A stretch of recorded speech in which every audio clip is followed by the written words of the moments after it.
Assalamualaikum, selamat pagi. Ini aku kan bikin kuah cuko. Pengen lihat nggak? Aku ambil dikit aja sih. Kuah cuko.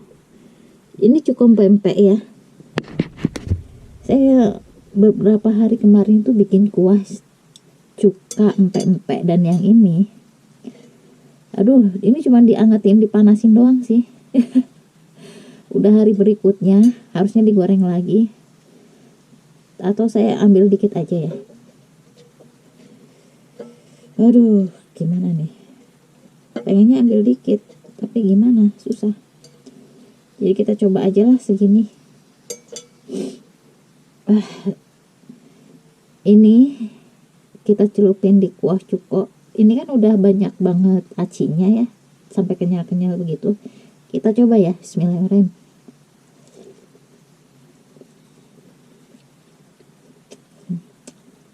Nggak dulu cocok. Harus digoreng lagi.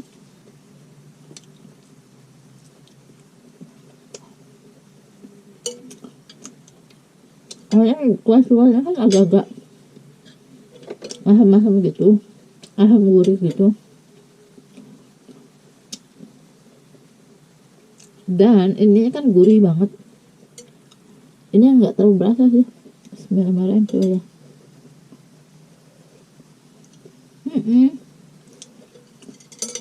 Ininya gurihnya gurih sayur. Cocok-cocok aja sih sebenarnya. Cuman karena mungkin karena nggak digoreng, jadi kayak nggak kenyal lagi, agak keras gitu. Nah, udah gurih yang ininya. Nah gitu lah, kebanyak ya kuah cuko dengan bala-bala. Rasanya seperti itu, nyampur-nyampur aja sih, enak-enak aja.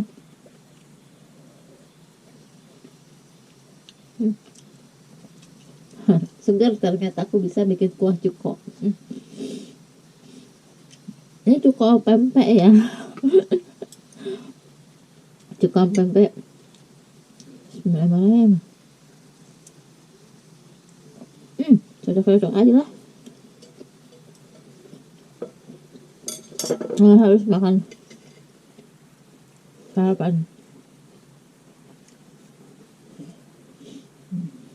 Pagi-pagi udah pengen bereksperimen makanan aja. Jadi saya kepikiran, dari kemarin sih kepikiran, saya buat makannya pakai kuah cuko, soalnya ininya udah kenyal-kenyal, banyak acinya gitu. Ininya nih apa, bala-balanya.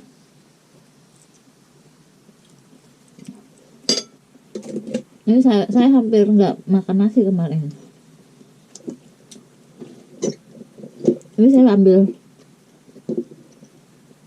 sambal mata dari bawah. Udah beberapa hari loh padahal. Masih seger.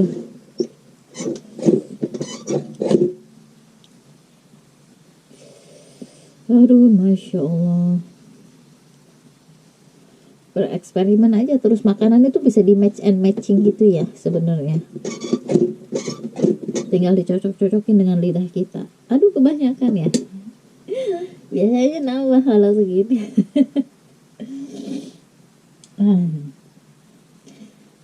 Ini sisa makanannya udah nggak terlalu banyak.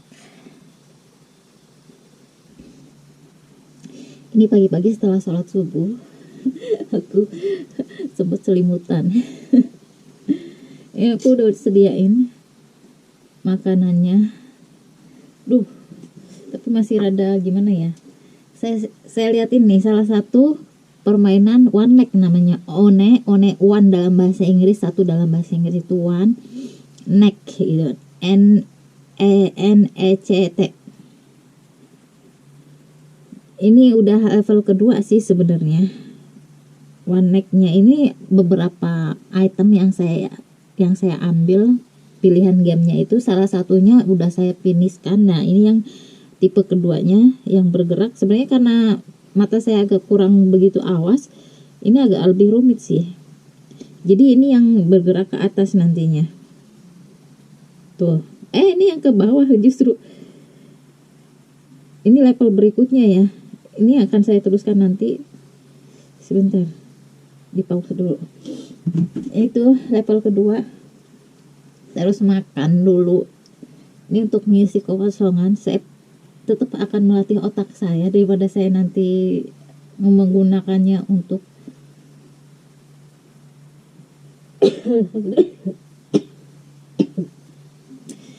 otak saya kan terus bekerja mengkritisi terus orang, bukan kepoin orang ya. Kita punya punya punya apa ya, punya daya daya nalar yang tinggi, jadi agak harus disalurkan begitu. Salah satunya yaitu game. Ini bagus buat bagaimana menyelesaikan masalah, mencari masalah, menemukan solusi yang tepat. Itu kan masang-masangin, menemukan solusi yang tepat sesuai gitu, yang sesuai. Itu juga nanti kan terkait dengan waktu. Kita belajar bagaimana menyiasati waktu supaya tidak terlindas oleh waktu itu tadi ya, supaya tidak salah atau malah justru berakhir dengan game over.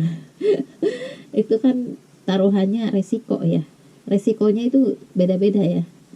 Bisa besar bisa kecil. Nah, sekarang makanya kita harus benar-benar melatih otak gimana caranya menemukan masalah itu, masalahnya di mana, terus mencarikan masalahnya itu sampai kita menemukannya, dan itu nanti dikejar oleh waktu ya, dikejar oleh waktu. Ini sangat bagus sih sebenarnya sangat bagus permainannya kalau kita mau belajar. Masalahnya kita mau belajar atau enggak, atau cuman habis waktu buat hal yang tidak perlu, tidak penting, mengganggu orang, kepoin orang. Kita kadang penasaran, iya boleh, tapi tujuannya untuk apa? Pertama, yang keduanya itu jangan sampai merugikan orang lain. Kalau saya sebagai seorang muslim yang tahu betul akhlaknya seperti apa seorang muslim, kurang lebihnya bagaimana caranya supaya tidak merugikan orang. Kita kadang-kadang terdorong perasaan atau pemikiran untuk mengetahui kepo, tapi kita juga harus tahu tujuannya untuk apa, diarahkannya kemana, resikonya seperti apa. Itu juga harus benar-benar dipertimbangkan. Ini yang saya bilang, baksonya saya buka, saya sudah mulai memikirkan bagaimana caranya saya bisa menemukan solusi untuk bikin bakso yang kenyal. Udah sih, udah ya, intinya telurnya itu sebelum dicampur dengan tepung bagusnya dikocok, dan setelahnya pun dikocok juga, jangan cuma dibaur gitu ya. Saya ngasal sih. Jadi sudahlah, adalah ini yang saya arah sebenarnya telurnya sih. Saya mungkin agak gimana ya dengan ini, dengan baksonya kurang begitu kenyal sih ya, ngeplur sih tapi enak. Cuman mungkin juga karena beberapa hari udah sering banget dimakannya itu aja. Ini yang penting ini nih sambal. Saya sambal mata seger banget. Bismillahirrahmanirrahim.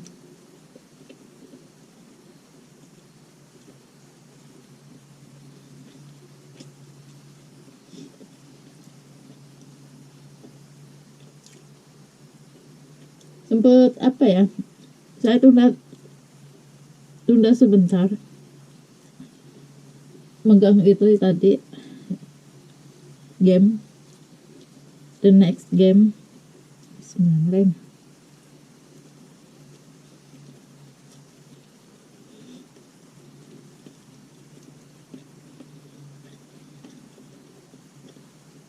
Kalian ngecas kamera karena kamera ininya baterainya habis. Ini seger banget sih.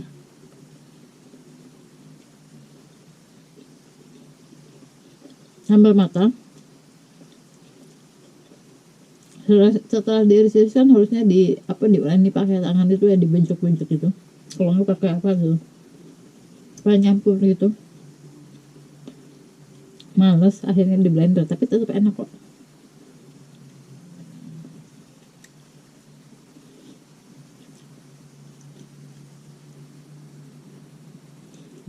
Tetap enak, masukin ke kulkas awet.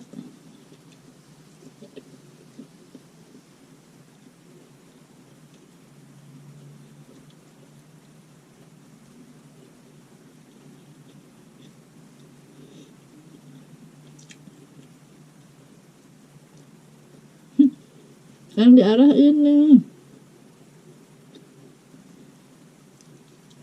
Pengen telurnya sugar dengan sambal mata.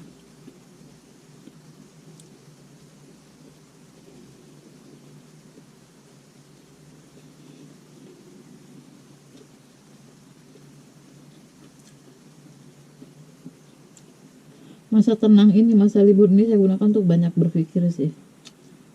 Yang saya bilang, saya ingin belajar, banyak belajar, banyak memikirkan strategi rencana ke depan.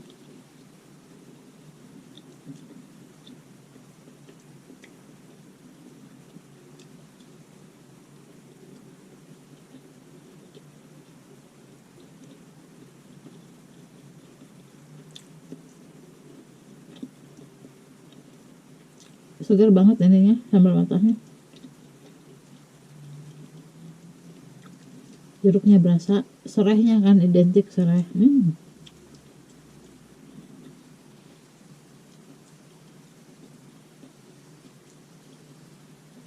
Agak seret.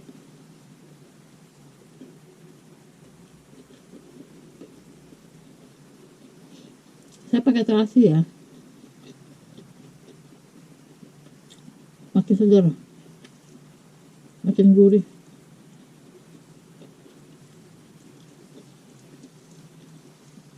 Ada resepnya, sudah saya bikin.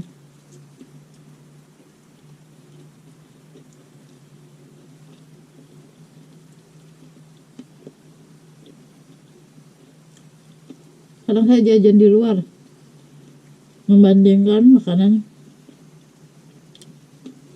suka yang enak-enak. Tapi kalau misalnya ada yang bikinan aku yang jauh lebih enak, kayak yang dulu, kayaknya saya pengen jualan deh.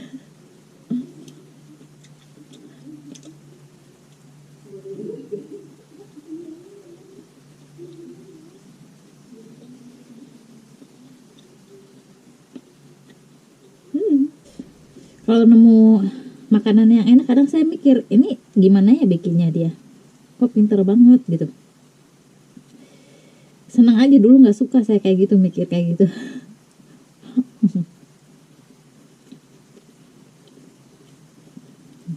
Senangnya main kalau waktu kecil ya,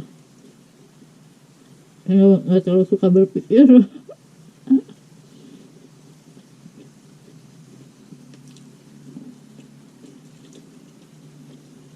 Makanya orang-orang waktu kecil ketika menggunakan berbagai cara untuk bisa mendapatkan nilai yang bagus, aku ya udah sebisanya aja gitu.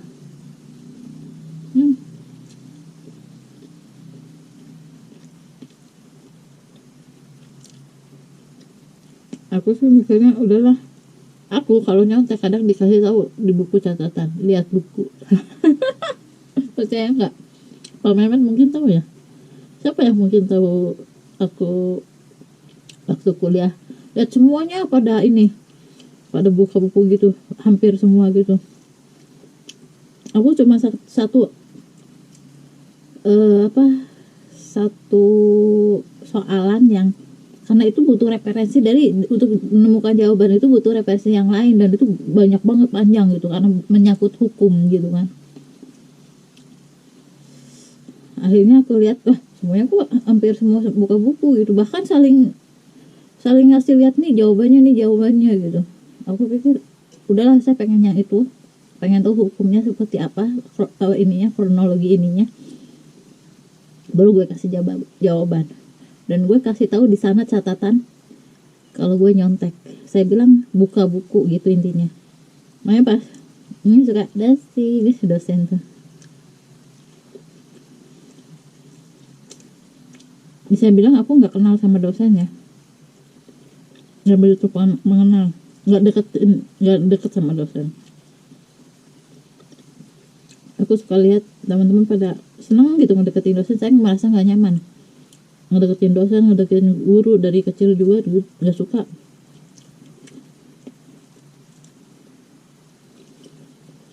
Agak kurang nyaman aja ya, mungkin karena terkait kebijakan nantinya.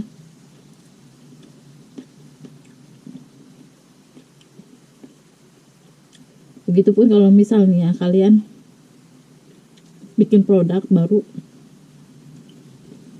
Kayak tadi saya kalau tahu enak, saya nggak bisa nanyain langsung ke orangnya, paling cari tahu dulu Google resepnya apa, atau kalau dulu kan belum ada internet, dikira-kira karena saya pernah masak yang seperti ini,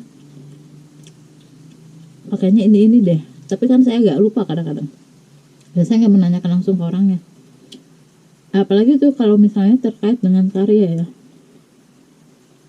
kita bisnis nih, bikin produk terus menghasilkan, itu dari hasil pemikiran kita yang bener-bener lama. Karena saya ngerasain sendiri, kenapa kalau saya misalnya ada produk yang aku suka tuh, aku nggak langsung nanya ke orangnya yang walaupun kenal misalnya, atau tahu atau bisa, ini gimana bikinnya, ini gimana, enggak suka aku. Apa ya, secara nurani aku merasa nggak enak gitu. Karena aku juga ngerasain ketika aku bikin produk, aku eksperimen, cari bahannya, cari di mana tempatnya, sampai keliling-keliling gitu, gimana rasanya aku ngerasain. Terus ada orang yang ketika sudah berhasil baru diluncurkan di produk ini, ada kemungkinan kaitannya dengan teman, dia nggak ngasih tahu namanya, bukan nggak ngasih tahu karena memang aku juga nggak nanyain namanya. Ketika ditelepon nih, dihubungin nanyain gimana-gimananya tentang produk itu, aku kasih tahu. Pokoknya aku nggak menyembunyikan sesuatu, karena aku kan terutama waktu itu lagi giroh-girohnya banget keislamannya, nggak bisa menyembunyikan bahwa aku nggak boleh bohong, aku nggak boleh pelit juga, aku nggak boleh gimana. Akhirnya gue kasih tahu. Karena saking lancarnya aku ngasih taunya, dia hampir-hampir sampai nggak percaya gitu kalau apa yang gue omongin itu. Saya bilang, lu tinggal bikin, lu tinggal datang ke tempat jualnya. Gue itu gue itu nyari itu dari ujung ke ujung, saya gituin. Saking lancarnya gue nerangin, ini jelas banget gitu loh. Dia mikir gue bohong gitu loh. Sampai gue dibalikin lagi, gue nyari, gue bikin, gue mikir. Itu udah lama, berhari-hari, mungkin minggu juga. Jadi dari ininya juga bahannya kan bener-bener diperhatikan, dari sini ke sini, lu tinggal dapetin caranya, lu tinggal dapet tempatnya, udah nggak usah mikir macam-macam, nggak usah ngeluarin banyak gimana. Saya balikin aja kalau perlu, tapi aku nggak banyak ngomong sih waktu itu.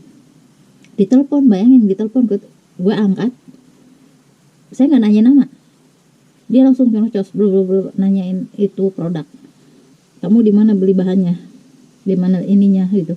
Gue kasih tahu beneran, aku cuma gini aja, dan aku nggak nanya nama, demi Allah. Astagfirullahaladzim, nggak boleh kita bersumpah ya. Kalau aku nggak nanya nama, walaupun dia ngasih tahu nama, aku nggak kenal, dan gue yakin itu terkait dengan seseorang yang aku kenal sebenarnya. Dan jelas dong kalau ya Allah, saya bilang di hati, tapi nggak bilang ya Allah gitu, nggak, cuman di hati gue bilang gini, gue mikir, gue nyari, aduh ini orang kenapa ya. Akhirnya habis juga, nggak kerasa ya, mood tetap habis. kurang mood dimakan. Jangan dibiasain seperti itu, nggak bagus ya.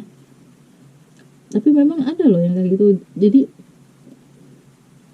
buat dia sih nothing ya, jadi kayak yang wajar aja kalau kita mau nanyain ini di mana belinya, ketika dia tahu produk itu bagus, dia mau jualan juga, dia nyari di mana kita beli bahan bakunya, kita bikinnya gimana, bla bla bla. Kalau bukan orangnya bersangkutan yang ngasih tahu, kadang-kadang kan kita ikutan komunitas craft, komunitas produk gitu ya, atau jual beli barang, udah aja aku nyari taunya di sana aja, ini apa, hunting, belajar kayak gitunya. Karena menurut aku sih agak kurang etis aja sih sebenarnya, walaupun memang dalam Islam kita ya nggak boleh pelit kayak gitu. nanem banget sih sebenarnya. Makanya kenapa aku nggak berasa apa ya ketika pengen menyembunyikannya pun rasanya nggak nyaman di diri akunya juga gitu. Aku bisa aja ngomong yang gimana gitu ya, misalnya ini saya nggak bisa ngasih tahu atau gimana karena ini juga dalam proses pencarian yang cukup lama gitu, prosesnya cukup lama saya bikin ininya, mikirnya nyari bahannya. Sebenarnya aku bisa aja, cuman aku tipikal orang yang ya bener rezeki memang dari manapun lah, makanya aku selalu dikadalin orang tuh mungkin karena gitu ya. Kata orang sih mungkin jangan terlalu jujur, jangan terlalu baik gitu kan. Makanya sekarang ini daripada gue udah keburu kenal terus ujung-ujungnya nggak bagus gitu, ada muatan yang nggak bagus, lebih baik saya dari awal selektif dalam memilih teman. Bukan ya istilah kata boleh lah dikatain lu orangnya pilih-pilih orang, nggak pilih-pilih teman, pilih-pilih segala macam. Ya, itu kan untuk kebaikan kita juga gitu loh. Kalau dulu aku nggak terlalu gitu maksudnya.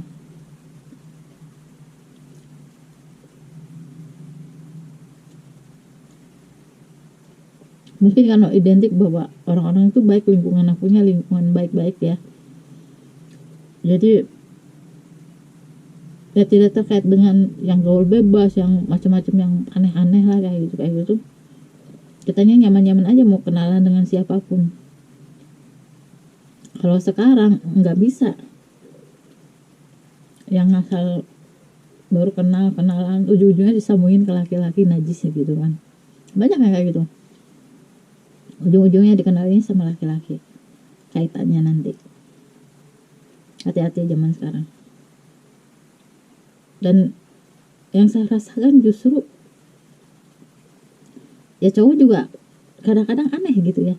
Dulu cowok itu terkesan yang cool, yang nggak banyak ngomong, yang nggak nyinyir kayak gitu nggak ada ya dalam sisi diri cowok ya. Tapi zaman sekarang aduh, aku mikirnya mungkin karena lingkungan sebelumnya bagus, jadi ketika nemu lingkungan yang nggak bagus itu kayak nggak banget gitu loh, nggak bikin gimana gitu ya. Rasanya dulu kalau cowok banyak ngomong aneh loh, cowok gaul, cowok banyak ngomong, karena lingkungan sebelumnya kali ya. Jadi kayak aneh gitu kalau misalnya ada cowok yang banyak ngomong apalagi nyinyir, aduh aneh banget lah pokoknya. Kepoan, cengengesan, enggak banget. Kepoan, cengengesan, aduh bukan gue banget deh sebenarnya. Ya ampun, saya kemana-mana ya ngomongin bisnis iya, pergaulan iya, tidak apa-apa ya, kayak gitu deh.